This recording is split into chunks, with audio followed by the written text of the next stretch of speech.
बहुत पुरानी बात है। धर्मपुर नाम का एक गांव था जो समरपुर राज्य में था। ये गांव अपने तालाब के लिए प्रसिद्ध था। इस तालाब के किनारे शंकर जी का बहुत बड़ा मंदिर था और लोग मानते हैं कि भोले बाबा का आशीर्वाद इस तालाब पर हमेशा है। ये तालाब कोई साधारण तालाब नहीं था। इसको लोग जादुई तालाब बोलते थे। इस तालाब में एक सुनहरी मछली रहती थी जो किसी को नहीं पता था कि उसकी उम्र कितनी है। सुनहरी मछली अगर किसी को दिख जाए तो उस समय जो इच्छा मांग लो वो पूरी हो जाती थी और मांगने वाले की किस्मत बदल जाती थी। एक बार अचलगढ़ नामक राज्य में बहुत भयंकर सूखा पड़ा और वहाँ के राजा जयदेव बहुत परेशान हो गए। उन्होंने अपना दरबार बुलाया।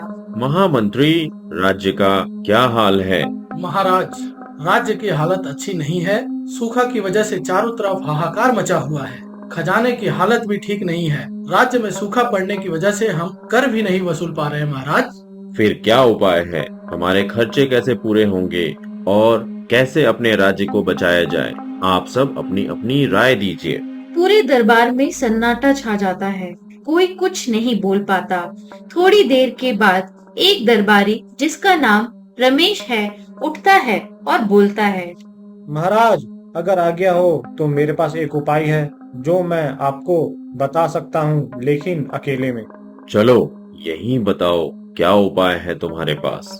नहीं महाराज, मैं ये बात सबके सामने नहीं बता सकता। ठीक है, इसको मेरे पास लेके आओ।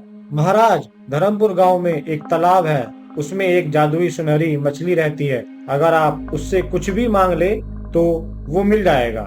रमेश, अगर तुम्हारी बात गलत हुई तो तुम्हें मौत की सजा मिलेगी और सही हुआ तो ढेर सारा इनाम मिलेगा। ठीक है महाराज, जैसी आपकी आज्ञा। उसी समय राजा मंत्री को आदेश देता है कि जाओ जल्दी से रथ तैयार करो। मैं और राजकुमारी धर्मपुर जाएंगे। जी महाराज। यह कहकर महामंत्री तैयारी में लग जाता है। उधर राजा जयदेव दासियों को आदेश देते हैं कि राजकुमारी जानकी को तैयार किया जाए। राजकुमारी जानकी बहुत सुंदर कन्या थी और राजा जयदेव की इकलौती संतान थी। इसीलिए राजा जयदेव अपने सारे राजकीय कार्यों में राजकुमारी जानकी को सम्मिलित रखते थे। राजकुमारी जानकी भी इन सब में अपने पिता की मदद करती थी। राजी, आप हमें इतनी जल्दी में लेकर कहाँ जा रही हैं? राजकुमारी जानकी, आपको पता है हमारे राज्य में सूखा पड़ा है और हमारी जनता भूखों मर रही है और हमारा खजाना भी खाली है। आगे कैसे काम चलेगा?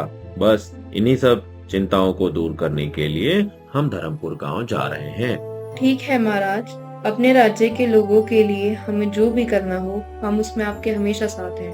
कुछ देर बाद महाराज और राजकुमारी दोनों धर्मपुर गांव में पहुंच जाते हैं। वहां पहुंच के वे दोनों देखते हैं कि यहाँ तो बहुत हरियाली है और गांव के लोग बहुत ही अच्छे से रह रहे हैं। लेकिन उनके वहां पहुंचने पर सारे गांव वाले आश्चर्यचकित हो जाते हैं। फिर गांव के सरपंच को वो अपना आने का उद्देश्य बताते हैं।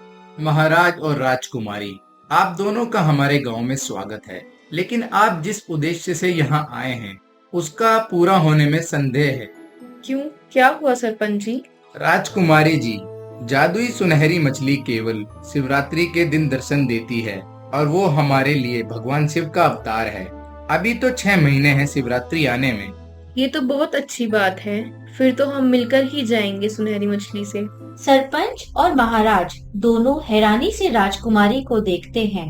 राजकुमारी जानकी ने आदेश दिया कि पूजा पाठ की सामग्री मंगवाई जाए और अपने राज पुरोहित को बुलाया जाए। थोड़ी देर में सब इंतजाम हो गया। महाराज, हम यहाँ भगवान शिव की पूजा करेंगे और तब तक करेंगे जब तक वो हमसे प्रसन्न ना हो जाएं। महाराज सोच में डूब गए।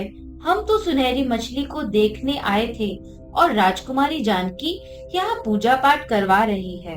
पुरोहित जी, पूजा की तैयारी कीजिए। ठीक है राजकुमारी जी, लेकिन मुझे इसका प्रयोजन नहीं समझ आया। पंडित जी, हमें भोले बाबा को खुश करना है, बाकी सब अपने आप ठीक हो जाएगा।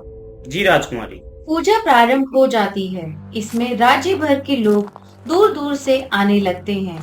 पूजा लगातार चलती रहती है। 6 दिन बीत जाते हैं। कहीं कुछ परिणाम नहीं दिखता। 7वें दिन सुबह पूजा फिर प्रारंभ हो जाती है। सुबह सुबह ही काले बादल आसमान में दिखने लगते हैं। थोड़ी देर में काले बादलों से घनघोर बारिश होने लगती है। चारों तरफ पानी पानी हो जाता है। सब लोग खुशी से नाचने लगते हैं और इधर उधर भागकर शरण लेते हैं। वहीं राजकुमारी मंदिर के पास ही बैठी रहती है और तालाब का पानी मंदिर की सीढ़ियों तक पहुंच जाता है। तभी आवाज आती है, हे जानकी, जानकी। किसने बुलाया मुझे? मैं हूँ सुनहरी मछली। अरे वाह, आप तो बहुत सुंदर हैं। मैंने आपके जैसी सुनहरी मछली कभी नहीं देखी। धन्यवाद। मैं भगवान शिव शंकर की अंश हूँ और आप सबने भगवान शिव की इतनी तपस्या की कि मुझे आना ही पड़ा। आपने दर्शन दिए हमें, हम तो धन्य हो गए।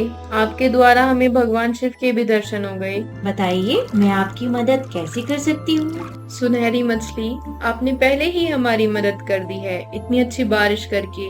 अब बस एक और विनती थी आपसे कि हमारे राज्य में हर एक गांव में एक ऐसा ही तालाब बना दीजिए जिससे कभी सूखा पड़े तो लोग बिना पानी के ना मरे।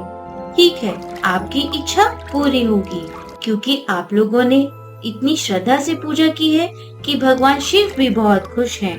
लेकिन आप लोगों ने अपने लिए कुछ मांगा ही नहीं। सुनहरी मछली, आपने सही कहा, पर मेरे लिए सब कुछ मेरी प्रजा है। अगर प्रजा खुश है तो मुझे किसी चीज की कमी नहीं होगी। राजकुमारी, मैं आपकी बातों से बहुत प्रसन्न हूँ। आपकी सोच बहुत अच्छी है। मैं आपको ये जादुई छड़ी अपने तरफ से उपहार में दे रही हूँ। ये आपके बहुत काम आएगी। धन्यवाद सुनहरी मछली। अब सुनहरी मछली तालाब में वापस चली जाती है और राजकुमारी महाराज के साथ अपने राज्य वापस चली जाती है। महाराज राजकुमारी की बुद्धिमत्ता को देखकर खुश हो जाते हैं। पूरे राज्य में खुशियाँ फैल गयी। अब सुनहरी मछली ने राज्य के सभी गांवों में एक जादुई तालाब बनवा दिया। अब पूरे राज्य में सूखे का संकट भी खत्म हो गया। तो दोस्तों, अगर आपको हमारी वीडियो पसंद आई है तो इसे लाइक करें और ऐसे ही और वीडियोस देखने के लिए हमारे चैनल को सब्सक्राइब करना ना भूलें।